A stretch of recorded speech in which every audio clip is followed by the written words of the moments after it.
Salut à tous, on se retrouve pour l'épisode 1518 du Zap Image. On commence aujourd'hui en ce 30 juin avec l'anniversaire du joueur français Houssem Aouar qui fête aujourd'hui ses 23 ans, le jour de l'Olympique lyonnais. Ensuite on ouvre la page Euro et on va parler des deux matchs de la journée d'hier et on commence tout d'abord avec l'affiche à 18h. C'était une grosse affiche, l'Angleterre contre l'Allemagne.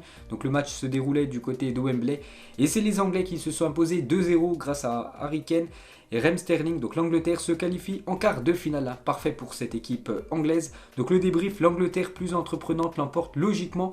L'Allemagne qui s'est procuré que très peu d'occasions est éliminée dès les huitièmes de finale.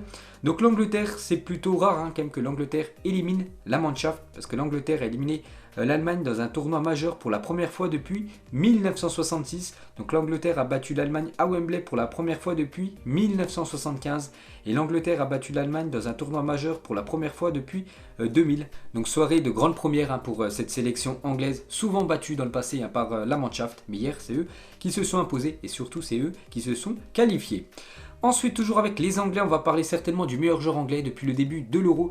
C'est le joueur de Manchester City, Raheem Sterling, qui est en train de faire un Euro parfait. 4 matchs et déjà 3 buts pour l'attaquant anglais. Et Sterling a marqué 15 buts lors de ses 20 derniers matchs avec le maillot anglais. Des très belles stats pour l'attaquant Citizen. Et on peut voir qu'actuellement, il est très bien classé. Il est ex-aequo avec Frank Lampard parmi les joueurs anglais ayant inscrit le plus de buts à l'Euro. Donc Sterling, Lampard, 3 buts, Rooney, 6 buts. Et le record, c'est Alan Shearer, 7 buts lors des championnats d'Europe des nations.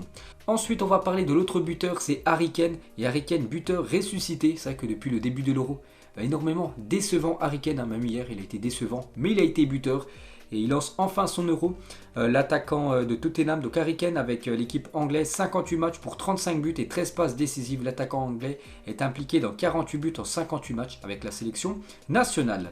Et on peut voir que du côté de Wembley, vu que l'Angleterre jouait une fois de plus à domicile, on peut voir que les supporters, bien sûr, très contents de cette qualification contre les Allemands. Donc direction les quarts de finale pour les joueurs et surtout les supporters anglais qui attendent bien sûr ce titre de champion de l'Euro. Toujours avec l'Angleterre à garder un clean sheet lors de chacun de ses 4 premiers matchs dans un tournoi majeur pour la deuxième fois de son histoire après la Coupe du Monde 1966 qu'elle avait remporté. C'est que là les 4 premiers matchs de l'Angleterre, 4 matchs sans encaisser de but. Donc ils ont déjà fait cet exploit en 1966 lors d'une Coupe du Monde. Ils avaient remporté le trophée. Ensuite, on va parler de l'homme du match et c'est le défenseur anglais Harry Maguire qui est élu homme du match de ce Angleterre-Allemagne. On peut voir qu'il a obtenu la note de 7 aujourd'hui dans le journal de l'équipe. On peut voir que Thomas Müller, lui, dans le camp adverse, a obtenu la note seulement de 2 pour sa prestation hier avec la Mannschaft. Et on va parler cette fois-ci côté allemand et c'est fini pour les Allemands. Voilà pour cet Euro 2020, ils se font éliminer dès les huitièmes de finale. Donc l'Allemagne est éliminée en huitièmes de finale de l'Euro pour la dernière de Joachim Löw à la tête de la sélection. Donc maintenant, c'est fini les gars, Joachim Löw avec la Mannschaft. Et on peut voir quand même qu'il a remporté de gros trophées. Donc 15 années passées à la tête de la sélection allemande pour Joachim Löw. Donc le magnifique trophée bien sûr, la Coupe du Monde 2014 remportée contre l'Argentine et la Coupe des Confédérations 2017 remportée aussi par la Mannschaft. Donc il a aussi été finaliste de l'Euro 2008, perdu contre l'Espagne. Il a été élu meilleur entraîneur national 2014 et 2017, entraîneur de l'année FIFA et entraîneur allemand de l'année en 2014, Joachim Löw. Donc lui et la sélection allemande c'est fini. Et toujours avec lui, donc une dernière pour la route, c'est vrai qu'il y en a beaucoup qui connaissent Joachim Löw, le sélectionneur allemand, par rapport à ses doigts qui sont souvent, parce que il fait des choses un petit peu cheloues on peut dire avec ses mains, le coach allemand. Et hier il a été filmé une fois de plus bien sûr en faisant ça. Et du coup la Mannschaft va bientôt entamer un nouveau cycle avec Hansi Flick, l'ancien coach du Bayern Munich, donc devient maintenant le nouveau coach de la Mannschaft. Ensuite toujours avec cette équipe allemande, donc fin de cycle aussi pour Toni Kroos, le joueur de la Mannschaft, parce que Toni Kroos va annoncer sa retraite internationale après l'élimination de l'Allemagne. Donc on en avait déjà parlé il y a quelques semaines. Donc c'était certainement la dernière compétition de Toni Kroos avec la Mannschaft. Donc certainement peut-être aujourd'hui ou peut-être demain, il devrait annoncer sa retraite internationale avec l'Allemagne. Et on peut voir ses stats avec la Mannschaft, 106 sélections pour 17 buts, 19 passes décisives et bien sûr la Coupe du Monde 2014 remportée. Ensuite, toutes les nations demi-finalistes de l'Euro 2016 ont déjà été éliminées de cet Euro 2020. Donc en demi-finale, lors de la dernière édition, il y avait l'équipe de France contre l'Allemagne. Les deux nations sont éliminées. Et il y avait le Pays de Galles contre le Portugal.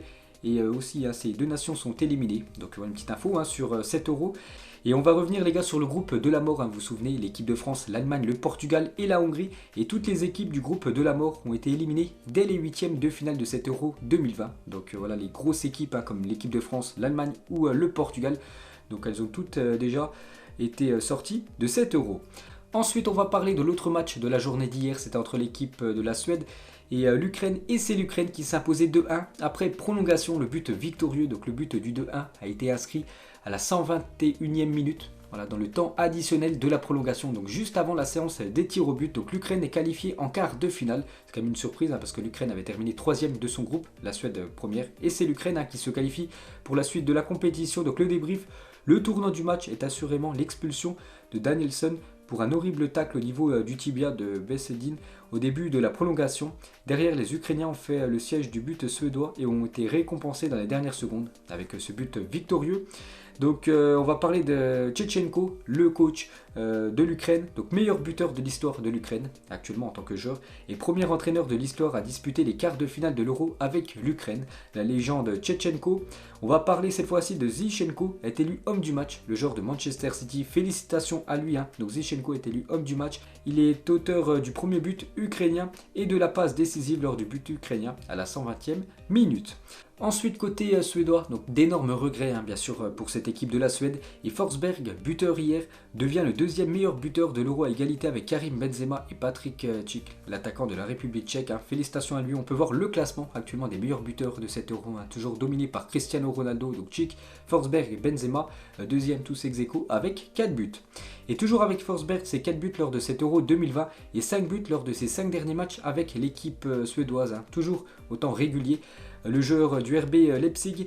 Ensuite, toujours sur ce match, regardez l'incroyable tacle de boucher de Danielsson, le joueur de la Suède. Regardez ce tacle sur le genou du joueur de l'Ukraine. Donc c'est un tacle d'assassin, bien sûr. Carton rouge, il a quand même osé protester contre le carton rouge, alors que c'est mérité à 100% les gars. Donc 5 cartons rouges ont été distribués lors de cet Euro 2020. Donc Campandou, Wilson, De Ligt, Krikoviak et maintenant Danielsson, hein, amplement mérité pour lui. Donc Tchechenko qui réconforte Besedin, donc celui qui a été victime hein, de l'énorme faute. Après sa blessure, on espère que ce ne soit pas trop grave hein, et qu'il soit présent bien sûr pour le prochain match de l'Ukraine. Ensuite, 3 sur 4, 3 troisièmes de groupe sur 4 sont encore en lice dans cet Euro 2020. Vous savez que c'est les 4 meilleurs troisièmes hein, qui étaient qualifiés en 8e de finale. Et sur les 4 meilleurs, il y en a quand même 3 qui se qualifient pour la suite de la compétition pour les quarts de finale. Donc l'équipe suisse hein, contre la France, l'équipe de l'Ukraine contre hier la Suède et l'équipe de la République tchèque hein, victorieuse des Néerlandais. Ensuite, regardez le tableau final de l'Euro. Donc maintenant, on connaît toutes les affiches des quarts de finale. Suisse, Espagne, Belgique, Italie, Ukraine, Angleterre et République tchèque, Danemark. On peut voir le programme. Donc ça commence vendredi à 18h, la Suisse contre l'Espagne. Le match se déroulera du côté de Saint-Pétersbourg en Russie. Quelques heures après, la Belgique contre l'Italie. Le match se déroule du côté du stade du Bayern Munich, hein, l'Allianz Arena. Le lendemain, la République tchèque contre le Danemark à 18h à Bakou. Et pour finir, samedi soir, Ukraine contre l'Angleterre à 21h. Le match se déroulera du côté de Rome. Donc le premier match pour l'Angleterre à l'extérieur. Donc si l'Angleterre vient se qualifier, donc à battre l'Ukraine, donc les demi-finales et potentiellement la finale hein, seraient disputées par l'équipe anglaise hein, du côté de Wembley. Ensuite, regardez les cotes des nations encore qualifiées pour 7 euros. Donc l'Angleterre, l'équipe favorite avec une cote à plus de 3,25 pour remporter cette compétition devant l'Espagne, l'Italie, une cote à 4,50, la Belgique, une cote à 7 hein, comme pour remporter l'euro. Donc le Danemark, une cote à 10, la République tchèque, une cote à 25 et l'Ukraine, énorme cote, hein, une cote à 30 pour l'équipe ukrainienne. Ensuite sur le Twitter ActuFoot, donc quelle sera la première demi-finale de cet Euro 2020. Donc là on parle des matchs de vendredi, donc rappel des deux premiers quarts, hein, Suisse, Espagne, Belgique, Italie. Donc il y a eu plus de 16 000 votants et on peut voir que la plupart ont voté pour l'Espagne et l'Italie en demi-finale voilà, de cet Euro 2020. Et concernant les matchs de samedi, donc Ukraine, Angleterre, République tchèque, Danemark, on peut voir que d'après plus de 15 000 votants sur le Twitter ActuFoot, donc la demi-finale sera Angleterre contre le Danemark.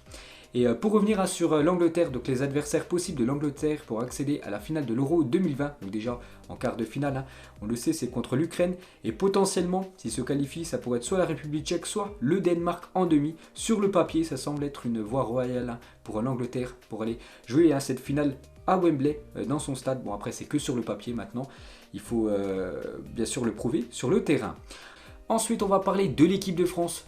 2 jours après cette élimination dès les huitièmes de finale, cette élimination surprise, on peut voir qu'ils font la une aujourd'hui du journal L'équipe. Tous les pays nous les enviaient, sauf l'équipe suisse, après la piteuse élimination des Bleus par la Suisse dès les huitièmes de finale de l'Euro. Voici l'heure des bilans. Didier Deschamps est particulièrement pointé du doigt. Il a sûrement vu ces joueurs trop beaux, nous aussi, c'est que tout le monde pensait que l'équipe de France pouvait aller très loin dans cet Euro. Et du coup, grosse désillusion pour tout le monde. Et pourquoi cette une tous les pays nous les enviaient, parce qu'il y a quelques jours, la une du journal de l'équipe, c'était marqué tous les pays nous les envient. Bien sûr, c'était une avant l'Euro, avec cette attaque de feu de l'équipe de France, Benzema, Griezmann et Kylian Mbappé. Ensuite, toujours avec l'équipe de France et l'équipe du Portugal. Donc la dernière finale de l'Euro. Donc les finalistes éliminés, c'est la première fois depuis l'Euro 2000 qu'aucun finaliste de l'édition précédente n'est qualifié pour les quarts de finale. Le Portugal et la France sont déjà éliminés. Ensuite, une déclaration de Moussa Sissoko par rapport à l'élimination à 3-1. Il est rare de voir l'équipe de France se faire remonter comme ça. On a peut-être mal défendu par rapport au match précédent. C'est frustrant, c'est dur, il faut l'accepter, relever la tête. Mais ça va prendre du temps bien sûr. De faire le deuil de cette élimination piteuse quand même de l'équipe de France. C'est quand même très cruel. Mener 3-1, il reste 10 minutes de jeu et se faire revenir à 3 partout. C'est quand même incroyable pour une équipe comme l'équipe de France. Karim Benzema réagit après l'élimination triste et déçue suite à l'issue du match. J'aurais aimé continuer à vous faire vibrer encore longtemps. Merci pour tout votre soutien, merci pour la force que vous m'avez donnée. Rien n'est jamais facile, on continue à se battre pour préparer l'avenir et revenir encore plus fort pour la prochaine grande compétition, bien sûr la Coupe du Monde l'année prochaine.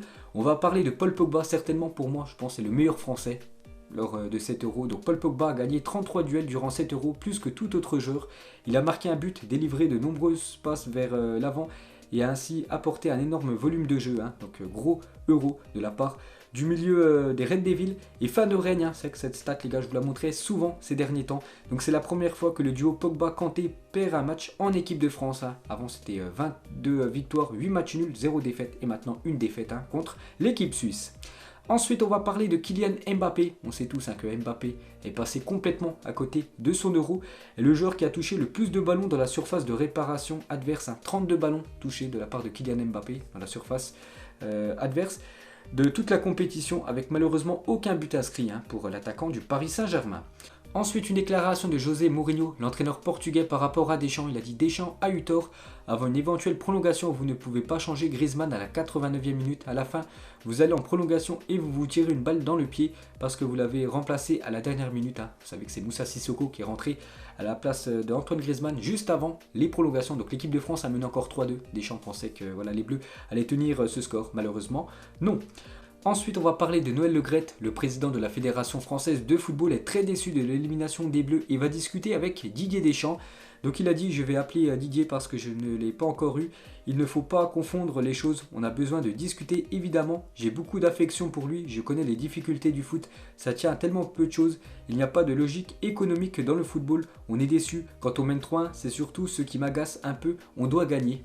Vraiment très déçu Noël Le Graët, le président de la FFF, par rapport à ce match de l'équipe de France, surtout cette fin de match, que l'équipe de France menait 3-1 et on s'est fait revenir et on a perdu lors de la séance des tirs au but. Donc Deschamps, concernant son avenir, il a dit: mon avenir, ce n'est pas la question, il y a de la solidarité, de l'unité dans ce groupe, une force qui se dégage, une responsabilité, je l'assume, je suis avec eux, ils sont avec moi, c'est prévu qu'on se voit en septembre pour le prochain match de l'équipe de France. Donc pour l'instant, Deschamps se voit continuer avec les Bleus. Donc pour revenir sur Noël Le Graët, donc il parle de Zinedine Zidane, c'est un homme que j'apprécie, on ne va pas refaire son parcours de joueur et d'entraîneur. Zidane arrivera bien un jour à la tête de l'équipe de France, quand, je ne le sais pas, je n'ai pas de scoop à vous annoncer aujourd'hui. Donc il sait que Zidane un jour sera le sélectionneur de l'équipe de France, mais on ne sait pas quand. Ensuite, toujours avec les Bleus, on va parler de ce qui s'est passé dans les tribunes lors du match, et ça a chauffé en tribune entre la mère de Rabiot et les familles de Pogba et Mbappé au coup de sifflet final de France-Suisse après l'élimination.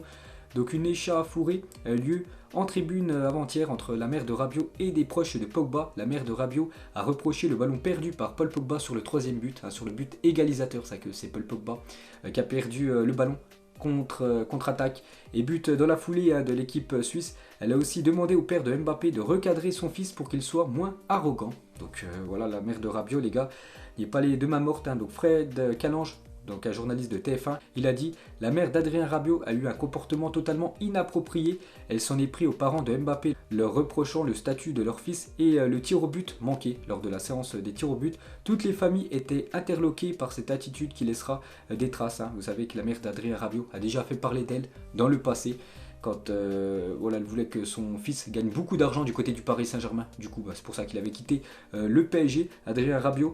Donc cette fois-ci, on peut voir qu'elle a encore fait parler d'elle lors du match contre l'équipe suisse. Donc c'est incroyable. Donc quelques photos, on peut voir la maman d'Adrien Rabiot, bien sûr, en train de se prendre la tête avec les familles des autres joueurs de l'équipe de France. Et Ethan, le petit frère de Kylian Mbappé, avait du succès avant-hier en tribune. On peut voir qu'il y a quelques supportrices qui sont venues prendre une photo avec lui. Et toujours sur ce match France-Suisse, donc ça a chauffé en tribune, mais ça a aussi chauffé sur le terrain. Et hier, pendant le match, donc Rabiot était très fâché contre Paul Pogba et les deux hommes se sont insultés lors du match. Incroyable. Ça a été le cas entre Varane et Pavard. Ce dernier s'est plaint de Pogba pour défendre. Varane l'a répété à Pogba qui a demandé des comptes à Pavard. Voilà, on peut voir qu'il y en a pas mal qui sont pris la tête, mais cette fois-ci, des joueurs de l'équipe de France lors du match contre l'équipe suisse. Et pour finir avec les Bleus, donc on va pas retenir voilà, que ça a chauffé entre quelques joueurs et quelques familles de joueurs, bien sûr. On va juste retenir cette image, l'accolade Benzema-Giroud lors du match avant-hier de l'Euro. Ensuite les gars, on va parler du futur gros match de l'Euro, la Belgique contre l'Italie. Et la Belgique et l'Italie se sont affrontés à 8 reprises dans l'histoire, 4 victoires pour les Italiens, 2 victoires pour les Belges, 2 matchs nuls. Votre pronostic, voici l'image de la dernière confrontation entre ces deux pays et c'est l'Italie qui avait gagné. Ensuite, toujours avec la Belgique, donc certains, j'ai bien dit certains supporters belges ont fêté la défaite de la France avec des drapeaux brûlés. Drapeaux de la France brûlés, c'est incroyable. Bon, bien sûr, ils peuvent être contents. Voilà, c'est qu'il y a une rivalité entre la France et la Belgique, surtout par rapport à la dernière Coupe du Monde, vu que les Français ont éliminé la Belgique en demi-finale. Et les Belges sont contents voilà, de l'élimination de la France. Mais voilà, certains Belges ont brûlé des drapeaux tricolores. Ça, je trouve très moyen. Ensuite, une info officielle, Frank de Boer n'est plus le sélectionneur des Pays-Bas. Vous savez que la sélection hollandaise s'est inclinée en 8e de finale contre la République tchèque 2-0. Et du coup, le coach s'est fait licencier, Frank de Boer. Donc il y aura un nouveau sélectionneur des Pays-Bas très prochainement. On va parler de ce supporter de l'Anati, donc l'équipe suisse, je vous l'ai montré hier. Et l'ascenseur émotionnel d'un supporter de l'Anati devenu viral sur les réseaux sociaux. Et il a été interviewé à la fin du match. C'est le plus beau jour de l'histoire du football suisse. N'ayons pas peur des mots. C'est l'accomplissement de l'immense travail de la Suisse, de Petkovic, donc le sélectionneur, et de toute l'équipe. Donc bien évidemment, il est très content de la qualification de son équipe pour les quarts de finale. Ensuite, on va parler d'un parieur de Winamax qui a misé 2,95€ sur un 3-3 entre l'Espagne et la Croatie et sur un 3-3 entre l'équipe de France et la Suisse. Incroyable. Il a donc trouvé ces deux scores complètement improbables, validé une cote dingue de 21 000 et remporté la somme énorme de plus de 61 000 €. Incroyable les gars. Il a trouvé le score exact. Croatie-Espagne 3-3, France-Suisse 3-3. Donc c'est des scores, enfin c'est un score 3-3 peu probable quand même dans le football. Et il a misé 2,95€ et remporte cette énorme somme. Vraiment grand respect à lui. Ensuite, la Juventus est le club qui compte le plus de buteurs lors de cet Euro 2020. Donc 9 buts pour les joueurs de la Juventus, donc 5 inscrits bien sûr par Cristiano Ronaldo, 2 par Morata, 1 par Chiesa et 1 par Aaron Ramsey. Ensuite, on revient 13 ans jour pour jour en arrière et c'était la finale de l'Euro 2008. Donc Fernando Torres offrait l'Euro 2008 à l'Espagne, donc la finale Espagne-Allemagne. 1-0 en finale, un but inscrit par Fernando Torres. Donc c'était la deuxième victoire lors d'un Euro pour cette sélection espagnole. Donc ils ont remporté 4 ans après bien sûr leur troisième Euro. N'oubliez pas que c'est l'Espagne et l'Allemagne, les deux nations les plus titrées lors des championnats d'Europe des nations. On revient cette fois-ci 19 ans jour pour jour en arrière et le Brésil s'offrait la 5e Coupe du Monde de son histoire. Et la dernière a remporté par cette équipe de la Seleção. Donc un match absolument incroyable sur le papier. Donc d'un côté brésilien, Ronaldo, Ronaldinho, Roberto Carlos, Rivaldo, Cafu, Lucio et encore plein d'autres stars. Et côté allemand, Oliver Kahn, Klose, Frings et encore plein d'autres grands joueurs allemands. Donc au centre, c'était Colina, l'arbitre italien pour ce match. Et on peut voir que c'est Ronaldo qui avait inscrit les deux buts, donc R9. Donc c'était offert un doublé à la 67e, à la 79e minute. Et bien sûr, le Brésil avait remporté cette Coupe du Monde. Ensuite, on prend la direction du continent africain car hier, il y avait l'Algérie contre le Maroc.